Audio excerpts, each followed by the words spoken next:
Hi, I'm Rhett, and today I'll take you through how I created one of my everyday artworks, this atmospheric landscape. I'll walk you through and talk you through how I made it. What you'll need is Cinema 4D, Octane Render, and Photoshop. So let's start by adding a plane. Let's bump this plane up to 4000 by 4000, bring the segments down to 1, then we've got our ground plane. Let me drop in a camera, turn the camera on, select the camera, I'll make it 80mm, and I'm going to zero out all these values, put the camera up to, let's say, 235, and bring it back to minus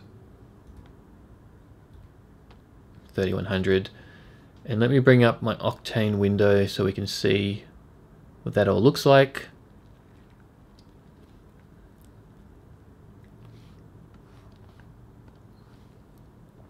So I can see my ground plane, so sexy. Here's the sun. Let me select the render settings, select Octane. I'm deselecting save for now. I want to make it square. 1200 by 1200 should do, and select my Octane settings, change the path tracing, take the max samples down to 1000, the diffuse and specular depth down to 8, and the GI clamp down to 8. That'll save me some time. There we go. Let's bring this sun around to the right hand side. So there's my sun. Bring it round so it's coming through the right hand side, and I want to point it down a bit so it's maybe minus 20. There we go. So the central item in my scene is going to be, of course, a sphere. And let's change this sphere, turn off render perfect. So I'm going to have a sphere, and in the middle is going to be like a glowing, it's going to be like a glowing orb. So I want the central light, that's a sphere, and then a sphere on the outside which is bigger, that is sort of like a frosted glass. So let's make this the central one. Let's go for 25 centimeters. I'll just take the segments to 48. Let's add another sphere. Let's make this a bit bigger. 160. Turn off render perfect. Let's bump this right up to 80. Select both spheres. Hold down Shift. Option G to group those, and I'll rename that orb.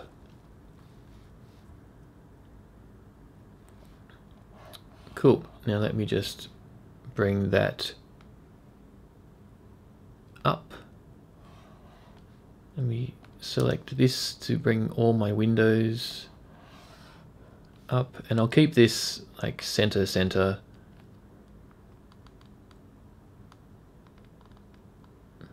Maybe somewhere there, or maybe I'll know a bit better when I get everything else in the scene, but somewhere like that, fairly central.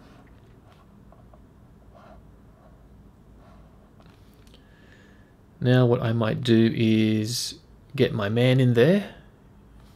Now I'll show you where if you go to exo.io-air.de, you'll find their 3D scan people. And I think you just put in some of your details, email, and they'll let you have these 3D scans, is what I use. So let me open up that file, 3D assets, people, open up the OBJ.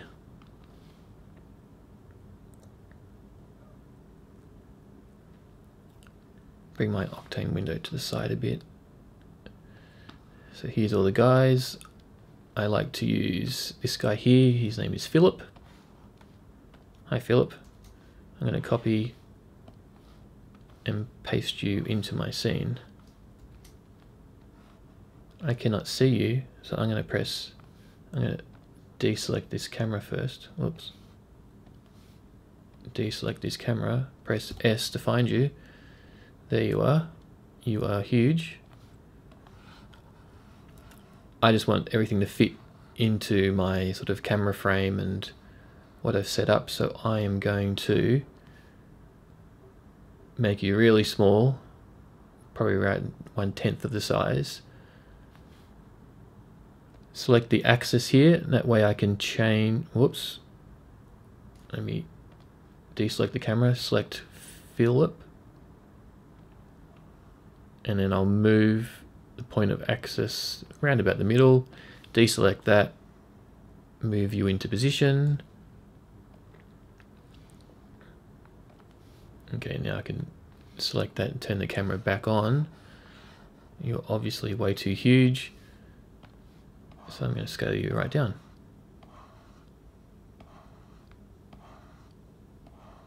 And I just want him to be a lonely individual staring at something. And bring you further back. Man and sphere. Just make you really sad and small. Sweet. Now let's get some cavernous, mountainous walls happening.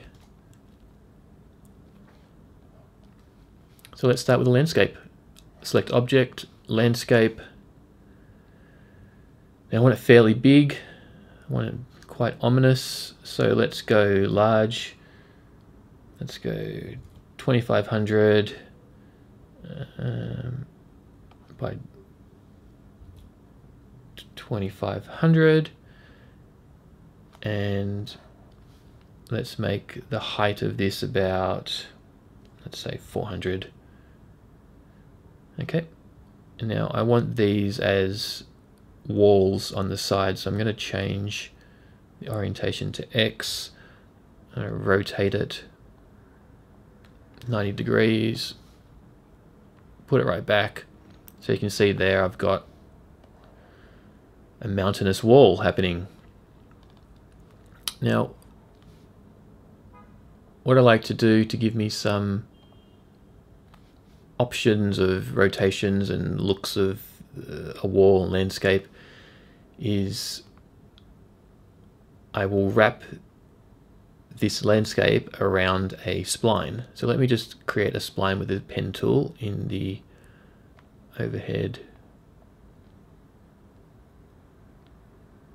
I'm not going to be too pedantic, I just want to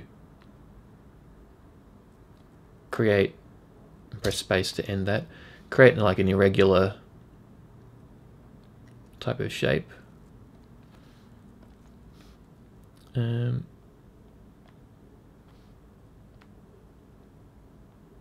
That'll do. I want to then select spline wrap, drop that under the landscape,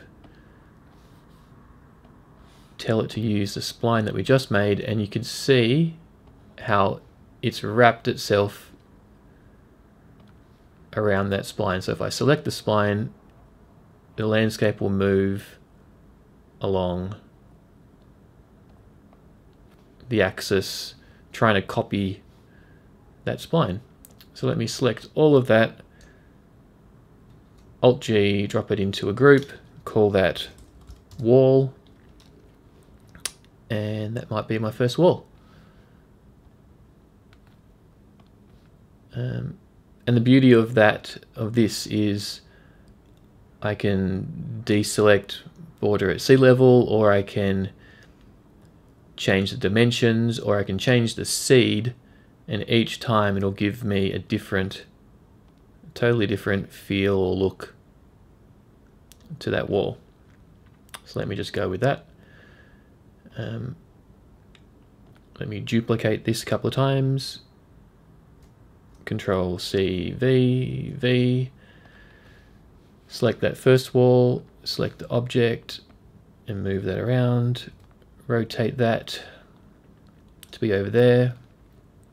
And maybe I rotate it again this way. And I try and get it a bit more vertical and get this sort of lip at the bottom. Looking good. Maybe I rotate it that way so it's turned in a bit.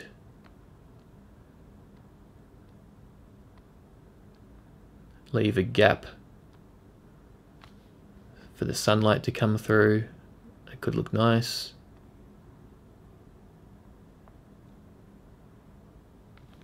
And take my other wall and do something similar. Rotate that. And rotate the other way. Whoops. Rotate the other way, maybe 90 degrees. Turn it in slightly. Press E to move it. And rotate it this way.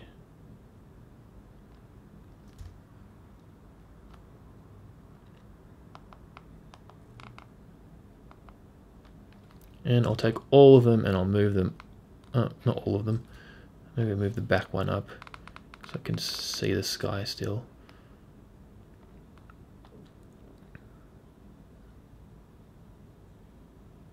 Okay, and maybe I'll rotate the back one.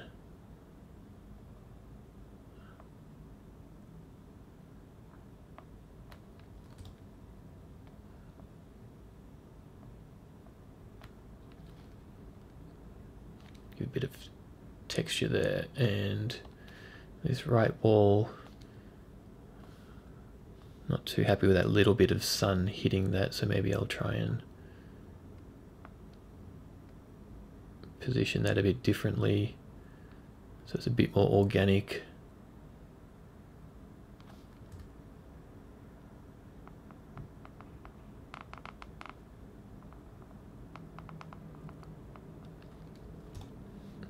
And you can always come in and just select the landscape and change the seed value, and it'll give you a totally different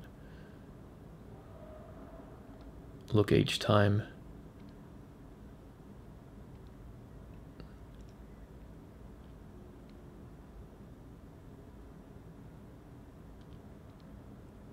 Maybe I'll just go back to something like that. Oops, I want to select the whole group. If I'm going to rotate that, drop it down, and maybe I can bring it out of that sunlight a bit. So if you want to move it in the world plane, you just select that one up there, and then it allows you to do that. So it's just, I don't want to faff around too much. I think we get the idea. That's looking like a wall. So we've got some 3 walls. We can adjust that a bit later, but what I'm going to do is drop some Octane Displacement on that. Yeah, let's do that. It's actually, we've got Philip here. He's got a default white texture. Let's delete that. Let's give him his map he's meant to have. So I just Octane Diffuse, click Node Editor, drag in image texture, connect that to the diffuse image texture, open up a file, my people, and go to his map. He is this one that I know, his name is Philip. I don't want to copy that. And then I just drag that map onto him. So now he's textured. So let's do something similar to these walls. Octane Diffuse Texture, and of course you can go to the materials and they are all here, Octane Diffuse, Glossy. I've just created buttons at the top. Double click the diffuse, come into my node editor, I want to run this displacement off an image texture, so I'll need that, and I will get my displacement, connect that to the displacement node, make it kind of big, say 50 centimeter displacement, connect my input, and some nice free textures I found, let me show you where I found them, is UA High-Rise. So it's uahighrise.org. If you go to this anaglyphs section here, it gives you all these beautiful maps, and you can click through onto any of them. Say left observation, and we want, say, this JPEG black and white non-map, don't want anything projected on top of it, and it gives us these beautiful grayscale images that we can use to run a displacement. So I've got a few of these in my collected assets. So let me go to displacement, UA High-Rise. Let's grab this one. I'll try that one to begin with. Let me drop it on top of the back wall. You see how that's affected it. It's pretty low resolution because I haven't upped the detail yet. And look at that. Nice crazy displacement on that, making it look a lot more rockier. So let's drop that onto each of them.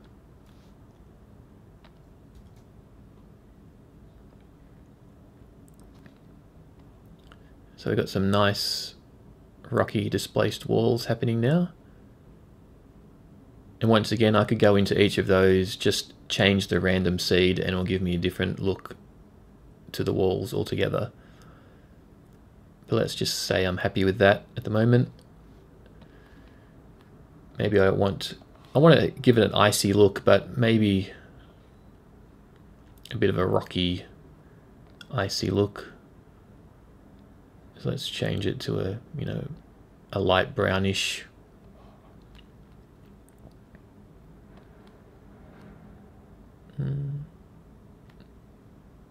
Maybe not so.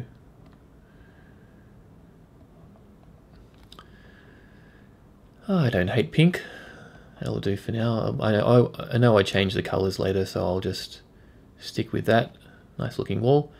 And let's give the floor a similar style, but a bit glossier this time. So image texture, displacement, connect the displacement, connect the image texture if you want to catch up, Octane. Thank you. And that's a lot less displacement, maybe about 3. Let's not forget to bump this right up this time. And I might just grab the same image texture as I did. See how that looks. And let's drop that on the ground plane. Sweet. Save that in case of a crash. Okay, let's texture this orb now. So we got the smaller sphere. I just want to diffuse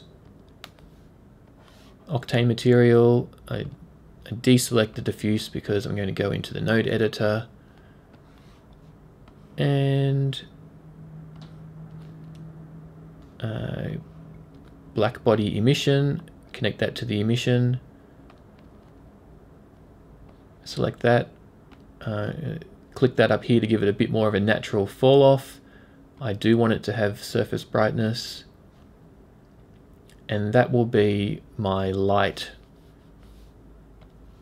in the middle. Let me drag that to the sphere. Let me turn off this outer sphere just to ensure, there it is, there's the light there. And my outer sphere, I want like a textured frosted glass type of thing that's going to reflect all that light around. So let's create a glossy a specular. Sorry. Go into my node editor again. And this time I'm going to use the image texture to run the roughness. Open up a file. You can choose any file you've got. I've got a collection of textures. This one, I'm going to try this one here.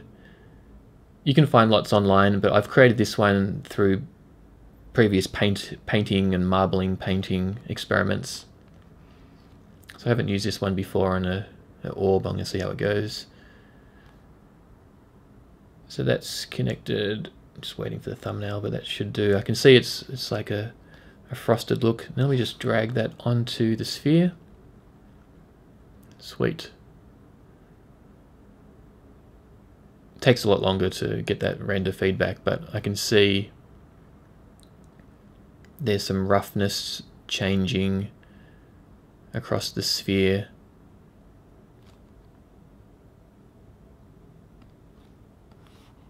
And if I want to adjust that a bit more, I can drop a color correction node in between and up the brightness or the gamma, or play around inverting it too much, but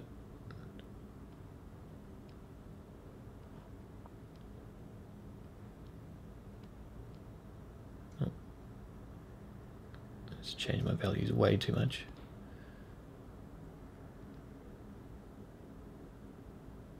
Maybe 0.96 for that gamma.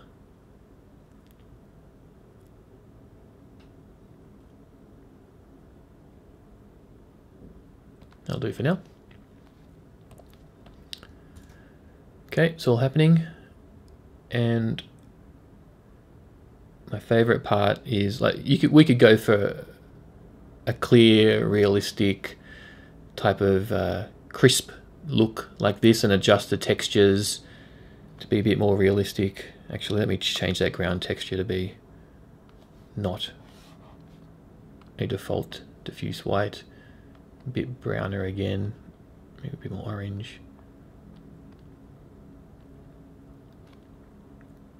But I love adding fog. It kills the render times, and you know, and my memory often crashes. But I really love thick atmospheric fog look, and it does lovely things to the light. So this is one look, but what I'm going to do is I'm going to pause that render so it doesn't kill my machine. I'm going to select Objects, Octane Fog Volume. I'm going to do all my fog settings without it trying to update and render, and then I'll just turn it on when I'm ready. So let's go. So we've got our volume. Let's go generate fog.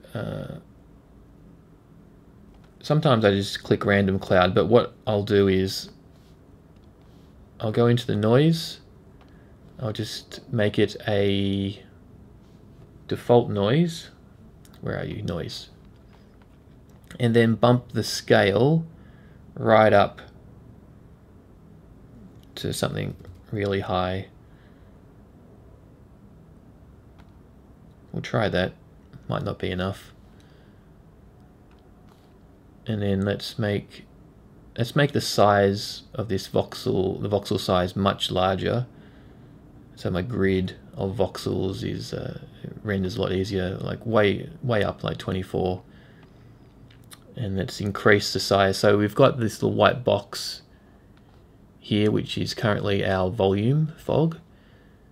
I want this to cover my entire scene pretty much. So let's make it 3000 wide. 1800 high. Drag it up. That covers most things, especially it's going to be whatever's in the camera. It looks okay. And the depth, let's make that similar to first one, maybe 4,000. Yeah, that covers everything. Beautiful. And one thing I noticed here, you can see the plane of the camera. So if I select my camera, it ends there. And really, I want my focus plane of the camera on the central object, which is a sphere. And I can do that. I'm going to turn off my fog. I can do that by turning back on my Octane render. Select F, I'm guessing that's focal length. Select my object, and you can see it's jumped right to there. So it's always going to focus right on that plane there.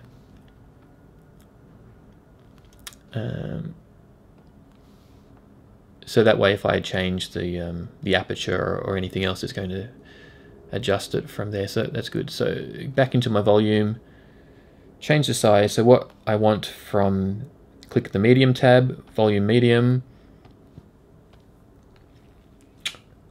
I want a really low density, just creating like an atmospheric fog everywhere.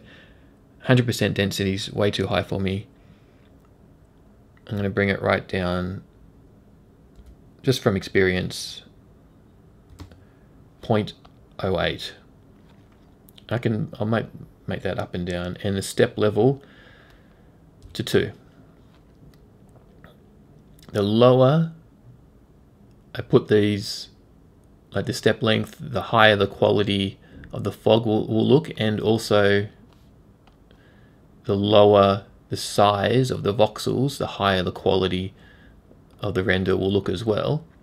But it also increases render times hugely and sometimes crashes my machine, so I'm not doing that. So let's change this absorption color to white.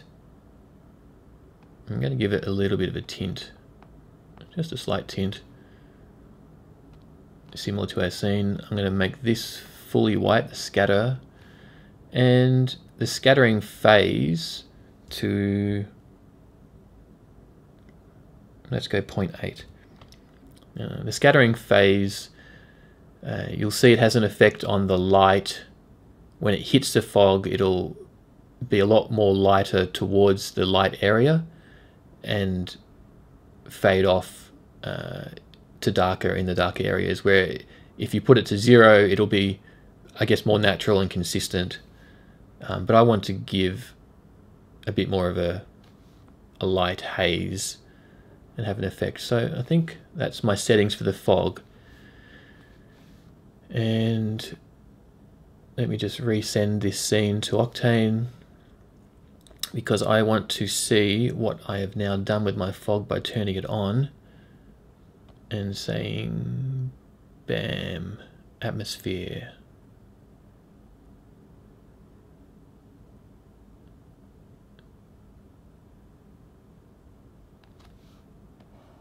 Great.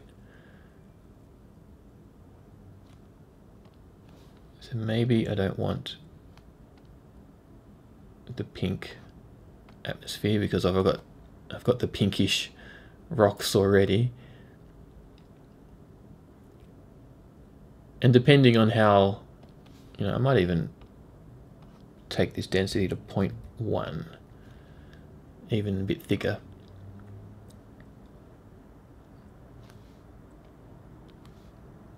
So we lose definition of the displacement and the crevices of the rocks, but you get this realistic thickness to the scene, which I really like.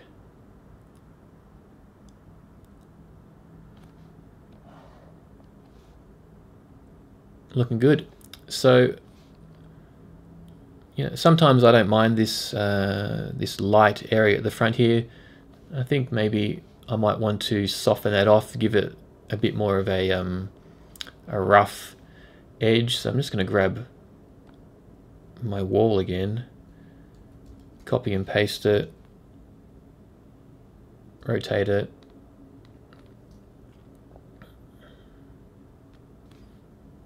getting a bit crazy, but I'm just using this to position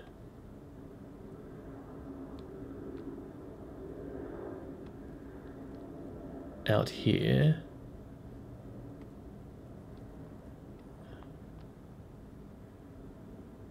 To soften off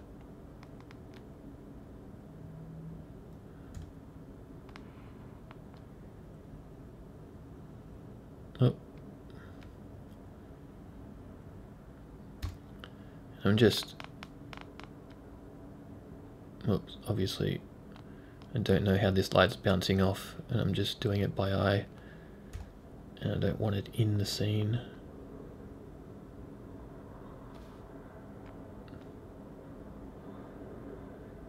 There we go.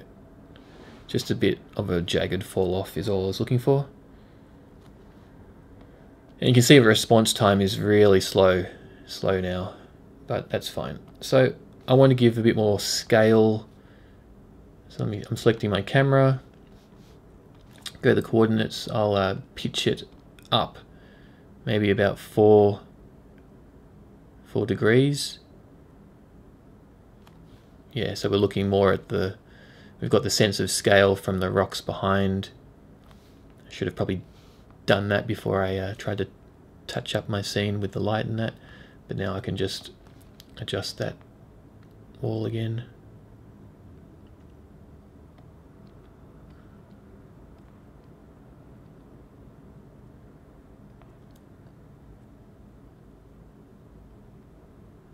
Maybe I didn't even need it now that I changed the camera angle.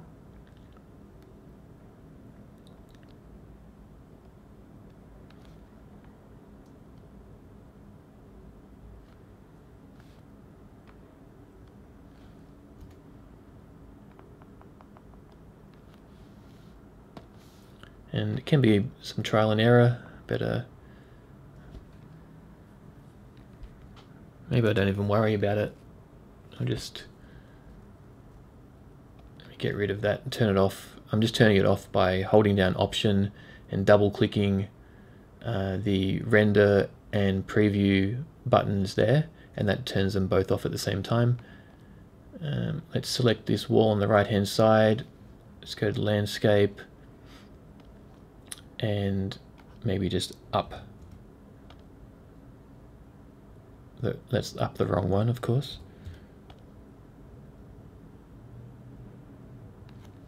Yep, change that back to 2500, and then I'll move it so there's still some sun coming through. Let me select the whole object rather than what I did there. I like that sun coming through the back there. Let me get a bit more of it. That's nice. I'm just looking at my forms. I got this, this central circle here, hovering off the ground plane, and I've got this light happening here. I don't mind this light coming down there. Maybe I want a little bit more or less of it. Maybe a bit more of it. So I select my right one.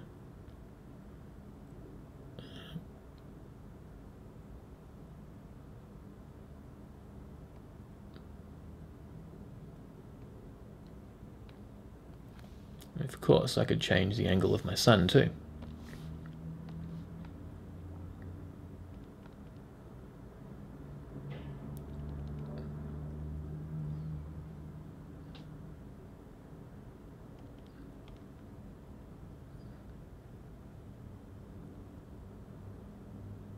Not bad, but I might bring it back to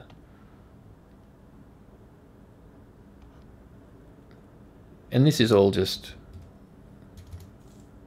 lighting details. A really dark scene might be really nice too. Sweet.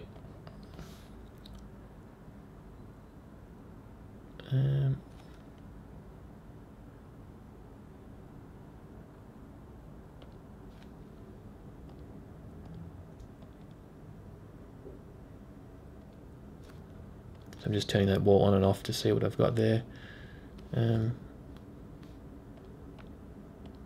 once again, I could come, let me select it, I could come down to press landscape and to the seed again, and I just alter the seed if I wanted a different look. Change the seed, and it gives me a whole different wall.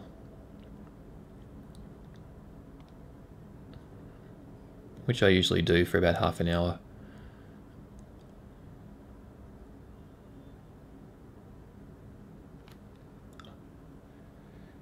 Looking good. Okay. Let me render this. Actually, let me show you one more thing.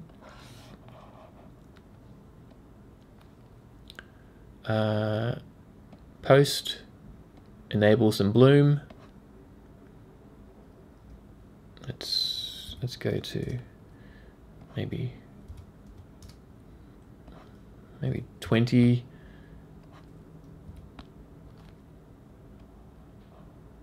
It's too crazy. Just 21. I just want a subtle bloom. And then another nice thing is this response. It gives film camera color lookup, so you can just select any of these and it'll give you a different color gradient look. Yes, it's like a lookup table, but it replicates different film cameras. So you can just get all different looks once you've got your standard setup from that. That's one that I like to use often. Gives a sort of neutral look better. Let's go for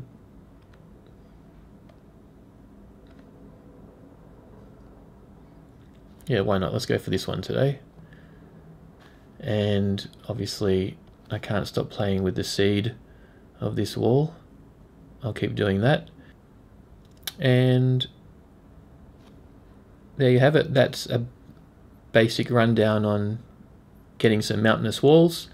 I always do some post in Photoshop. I will just quickly run through that. That might be another video later on. But I'll render this out and then we are done.